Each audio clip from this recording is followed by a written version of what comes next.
Ok. Eu não. Está com a relação, não tem o vídeo ligado? Tá. Ok. Sim. Já está.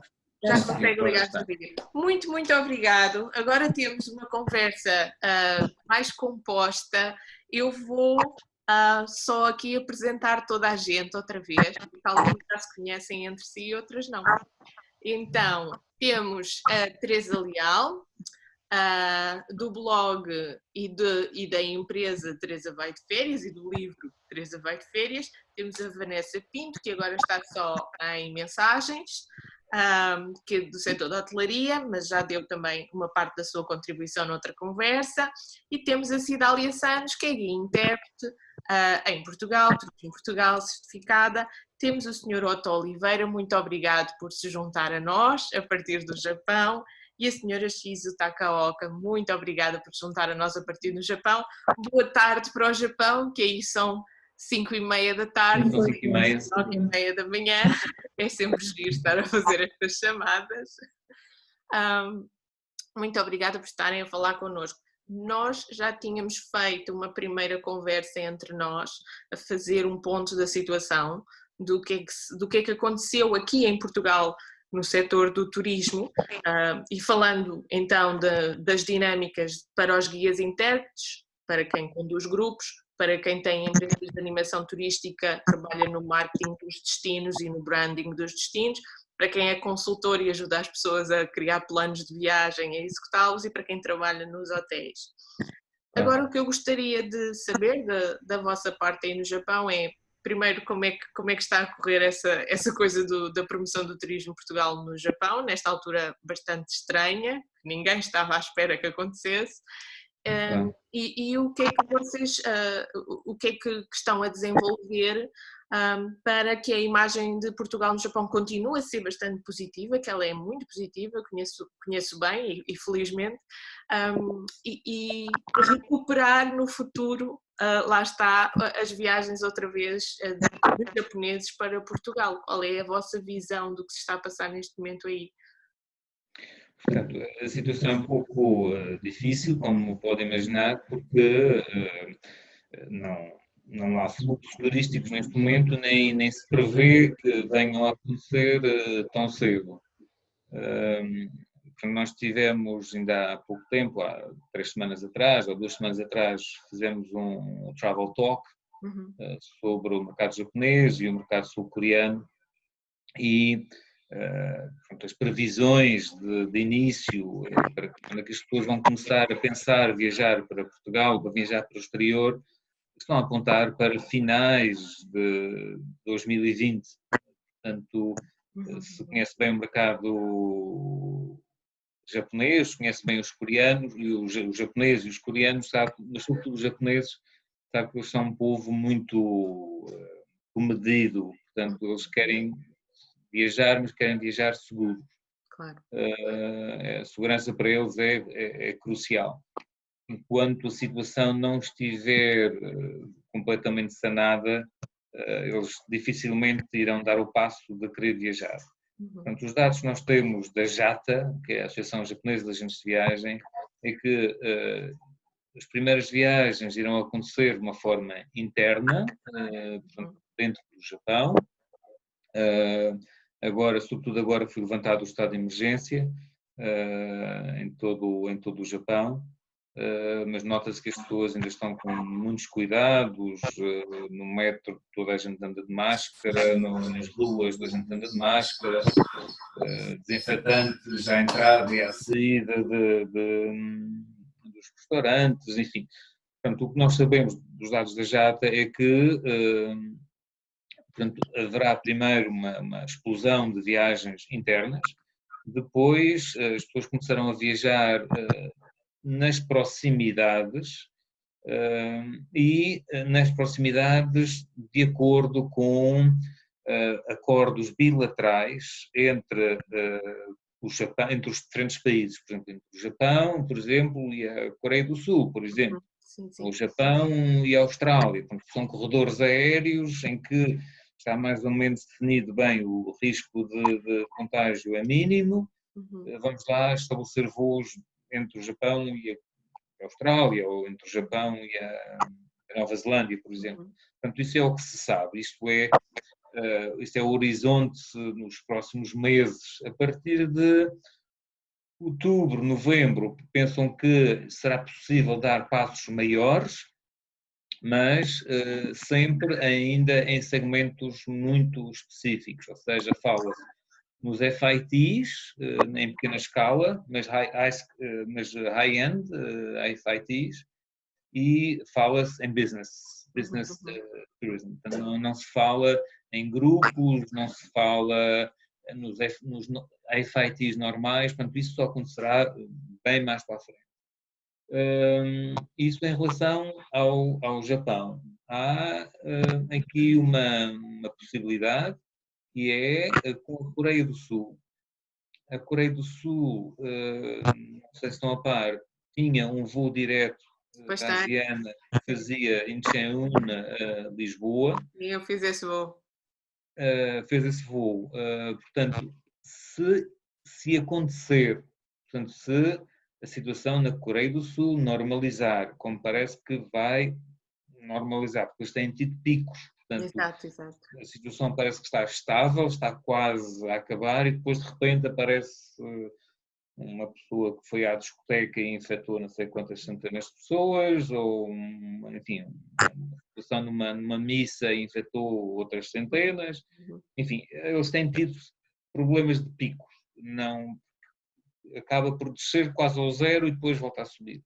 Então, se a situação na Coreia do Sul estabilizar, e dada a necessidade que as companhias aéreas têm de pôr as suas máquinas a voar, se a situação em Portugal estiver estável, há probabilidades de conseguirmos o tal voo direto de Seul para Lisboa. Nós temos estado a tentar convencer a Asiana a lançar esse voo. Há aqui um pedido.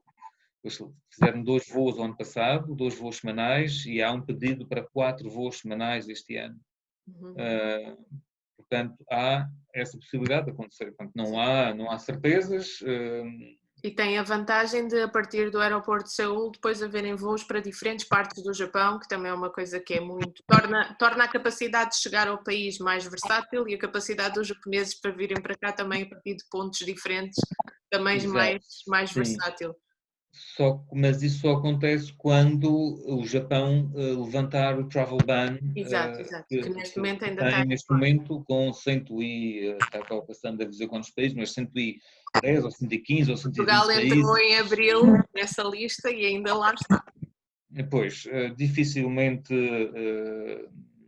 portanto, esse travel ban será levantado, ou tão cedo será levantado de uma forma generalizada. O que nós estamos convencidos é que será levantado de forma faseada, bilateral, entre um país específico e um outro país, que esteja bem. Portanto, estas são as nossas perspectivas de abertura do país. Portanto, o que é que nós temos vindo a fazer aqui e também na Coreia do Sul, para além dos tais contactos com as companhias aéreas? É falar com os operadores turísticos com quem nós trabalhamos e temos vindo a perguntar o que é que eles precisam neste momento. Como é que eles querem que nós, Portugal, nós, Turismo Portugal e nós, regiões, possamos ajudar. Eles estiveram, quer na Coreia, quer no Japão, estiveram fechados, os grandes operadores estiveram fechados quase um mês e tal, retomaram agora o seu trabalho e estão, neste momento, a ver novos programas, novas possibilidades. E nós estamos aqui a tentar ver como é que nós temos diversas formas de apoiar financeiramente, como apoiamos no passado, para que eles lancem novos programas para Portugal. Claro que não podemos esperar que os números sejam tão bons como foram no passado, mas que pelo menos tenham algum início e que nós possamos contribuir para ajudar, porque realmente, se eles nos ajudaram no passado, e nós também ajudamos financeiramente no passado, também devemos continuar a ter essa postura de ajuda. sabendo que os resultados não aparecerão assim de um dia para o outro. Essa tem sido a nossa postura com os operadores turísticos, com os agentes de viagem, perguntar, ok, nós estamos aqui para ajudar-vos, estamos aqui a tentar montar também webinars com agentes de viagem para tentar mostrar o que é que Portugal pode oferecer, o que é que nós como destino temos para oferecer, porque há aqui uma lacuna que tem a ver com o conhecimento de Portugal. Portanto, os japoneses vendem programas em Portugal, mas muitas vezes ou não estiveram em Portugal, ou vendem programas que já foram formatados por DMCs, muitas vezes nem sequer são portugueses, são DMCs espanhóis, fazem programas, enfim, que estão postos aqui à venda e que as pessoas que estão a vender ou que estão a promover não os conhecem. Exato. Isso é aquilo com que eu lido mais e aquilo que eu tento ajudar um bocadinho a transformar. Porque desculpa interrompê-lo, mas eu acho que é pertinente porque vem no decorrer do seu ponto.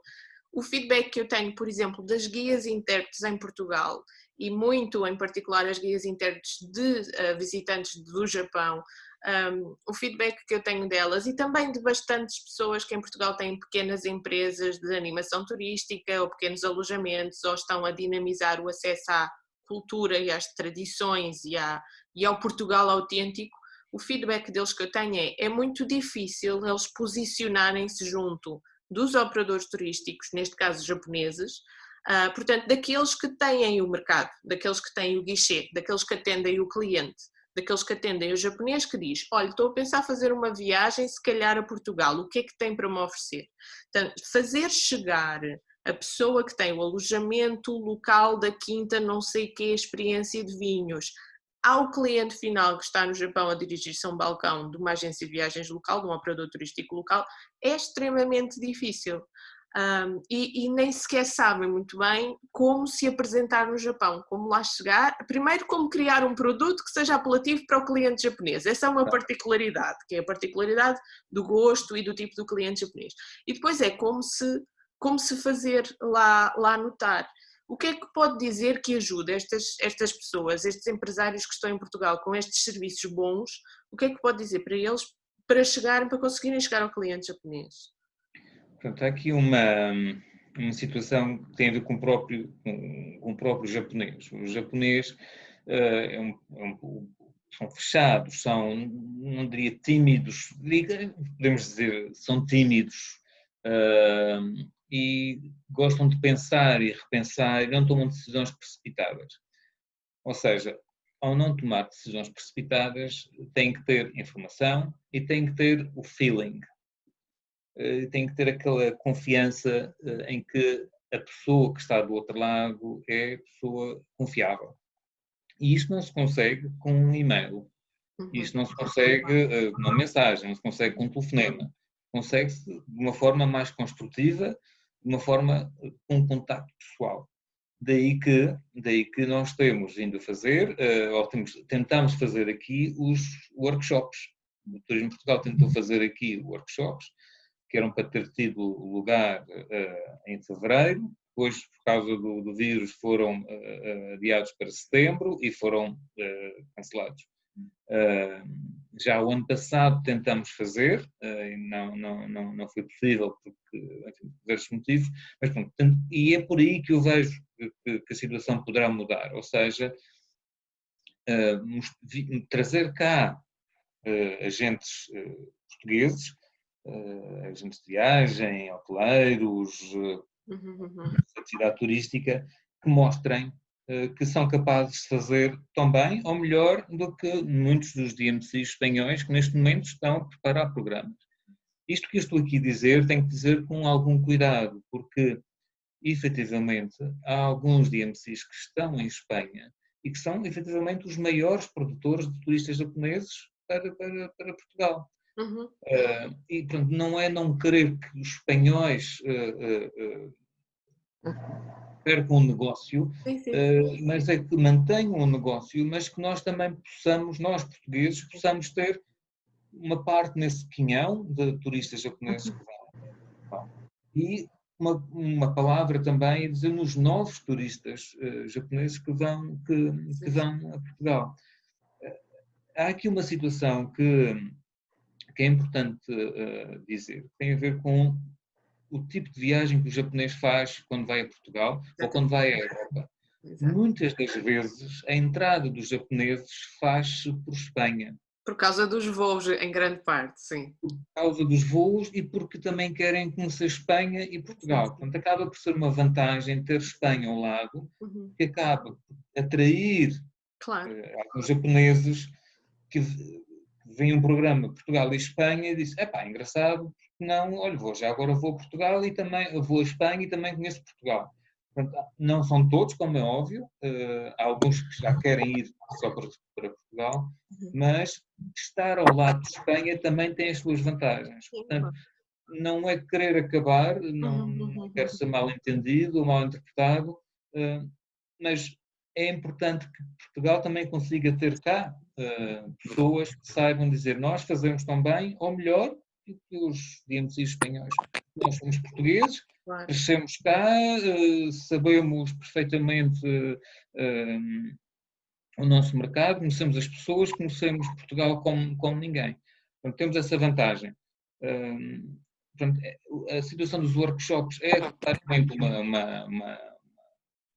uma possibilidade que nós, enfim, infelizmente não conseguimos fazer, e a outra possibilidade é, efetivamente, através das nossas fan trips. Temos vindo a organizar e nas fan trips vão a Portugal, experienciam situações que são organizadas por diferentes empresas ou diferentes hotéis nos programas nas diferentes regiões em Portugal, e isso faz com que os agentes que são nossos convidados tenham uma ideia, bem, enfim, ok, este agente é interessante, este foi profissional, foi muito profissional, este não foi tão profissional como aquele com quem eu estou habituado a trabalhar, enfim, isto tem resultado bem. Havia também uma outra situação, que infelizmente não aconteceu, foi para a BTL, portanto nós tínhamos agentes que iam também à BTL, os japoneses e também sul-coreanos que iam à BTL e que, infelizmente, com o cancelamento da feira não puderam ir. Por curiosidade, o patrocinador dos voos para a BTL era exatamente a Ibéria, porque, enfim... Sim. Concordo perfeitamente com o seu ponto de vista, de pensar o turismo do ponto de vista do turista japonês, portanto, neste caso do consumidor do produto em si, que é o turista japonês, não podemos andar em guerras com Espanha, porque na verdade para eles faz muito mais sentido pensar os países europeus quase como uma federação à semelhança dos Estados Unidos, porque eles olham para o mapa da Europa, comparam aquilo com o tamanho do Japão, e entre as prefeituras do Japão e os países da Europa há quase uma similitude, não é? E então pensam em fazer um circuito, e pensam num circuito que passa muitas vezes por vários países e passam pouco tempo em Portugal. O que eu tenho notado é que da parte dos japoneses que depois se interessam mais por Portugal, às vezes numa segunda ou numa terceira viagem até, porque da primeira vez ficaram só com aquela ideia do isto é mais interessante do que eu pensava, e depois querem ir uma segunda ou uma terceira vez. A ideia que eu tenho é que gostam muito do que Portugal tem para oferecer em muitos aspectos, mas não sabem como procurar, não sabem como aceder, não veem, às vezes veem poucas opções quando pesquisam no Japão, e quando chegam cá a Portugal percebem que há muito mais opções. Por exemplo, gostam da experiência de estar à beira do mar a comer peixe fresco que acabou de ser pescado. Esse é um clássico, não é uma coisa que agrada muito às pessoas, o ver o peixe acabado de pescar, às vezes até na lota, e depois ter a experiência de estar a tomar a refeição disso. Não sabem se calhar que o podem fazer numa série de sítios, de norte a sul, se calhar não sabem que se calhar não há um mapa com todos os sítios listados, etc. Esse é um trabalho dificílimo de compilar, muito, muito difícil. Os profissionais estão a fazer um ótimo trabalho a tentar compilar essas informações, mas depois é preciso traduzi-las para japonês, pô-las num formato que seja apelativo para o consumidor japonês. Lá está, garantir que o serviço tem o mesmo nível de cortesia, de atenção, de higiene, de até estar até estar trendy, que estão todos mais ou menos ao mesmo nível. Portanto, há uma série de coisas que o providenciador direto do serviço tem que saber fazer, que se calhar é muito específico para o cliente do Sudeste Asiático, o coreano, o chinês, o japonês, e que é muito diferente para o visitante europeu. O visitante europeu quer experiências muito diferentes da do visitante do Sudoeste Asiático. E acho que essa é uma coisa que se calhar os providenciadores do serviço em primeira mão não estão bem a par dessas particularidades. Podem-nos falar um bocadinho, porque eu estou farta de falar disso nos meus vídeos, mas este vídeo é para vocês falarem, não é para eu falar. Podem-nos falar um bocadinho, a Sra. Oliveira e a Sra. Takaoka, que ainda não tivemos a oportunidade de ouvir, daquilo que é, na vossa opinião, aquilo que os visitantes japoneses mais estimam quando visitam um país, em particular Portugal, aquilo que vocês sentem que se os portugueses tivessem seria bom para os visitantes estrangeiros. Podem ser características, podem ser maneiras de tratar as pessoas, podem ser condições dos espaços que eles visitam, tudo o que vocês se lembrarem. Acho que está a colocação, pode responder. Sim. Os japoneses visitam Portugal não para passar férias na praia. Vou pedir à senhora Takaoka que reduza o volume do som no computador. Está a fazer aqui interferência. Fale comigo na mesma, mas reduza o som no seu computador. Está muito alto. Muito. Está assim? Se baixar o som no seu computador, eu consigo ouvi-la melhor. Isto é como nos programas da televisão, faz interferência. Está bem? Perfeito, continuo. Muito obrigada. E agora muitos turistas japoneses visitam Portugal participando a package tour. Não é feito isso. E porque muitos japoneses não falam inglês e têm dificuldade de comunicação em inglês nem em português. Portanto, quer visitar cidades, Lisboa, com guia japonês.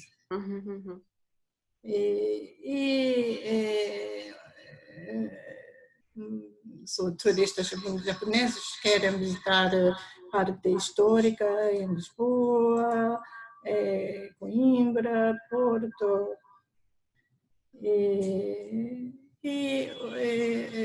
A agência de viagens tem esta informação. Portanto, visitam com um grupo com 20 pessoas, 30 pessoas. E a maior parte destes turistas são pessoas de idade, mais de 60 anos.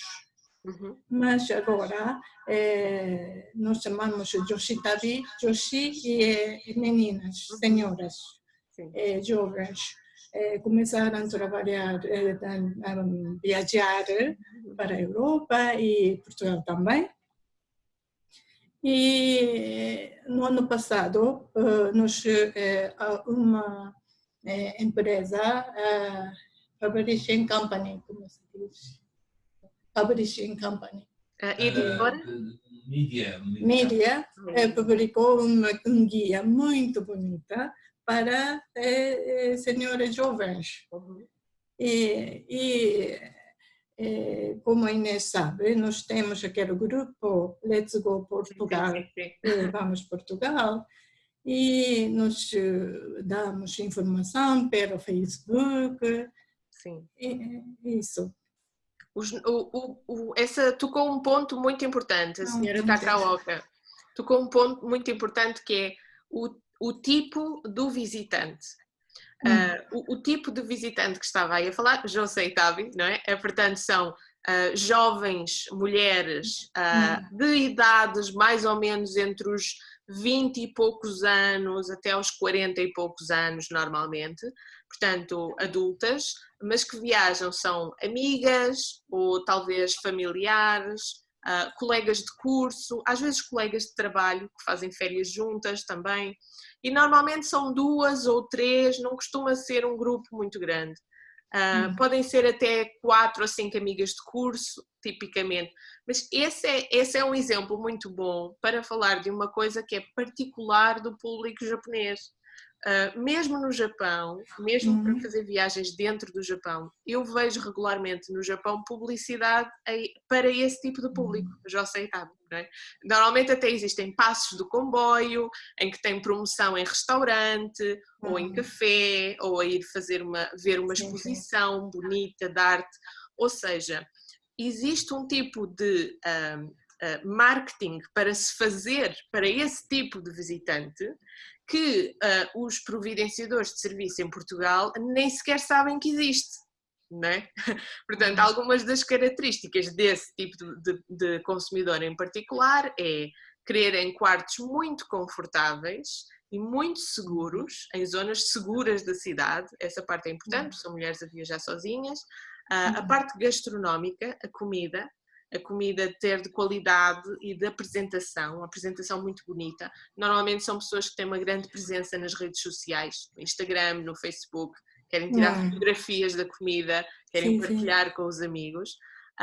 Passarem por sítios em que têm artesanato ou produtos artesanais que são autênticos, que são genuínos, que as pessoas vêm fazer, mas que podem comprar e levar para casa, porque estão muito preocupadas com levar uma coisa das férias para elas usarem no seu dia-a-dia, para se lembrarem das férias que fizeram, uma mala, um cachecol, uma coisa qualquer, e também para comprarem para os colegas, normalmente são mulheres que trabalham e, portanto, têm que levar omiyage para os colegas do local de trabalho e, portanto, estes souvenirs, estas coisas da omiyage pensadas para este tipo de público também é importante.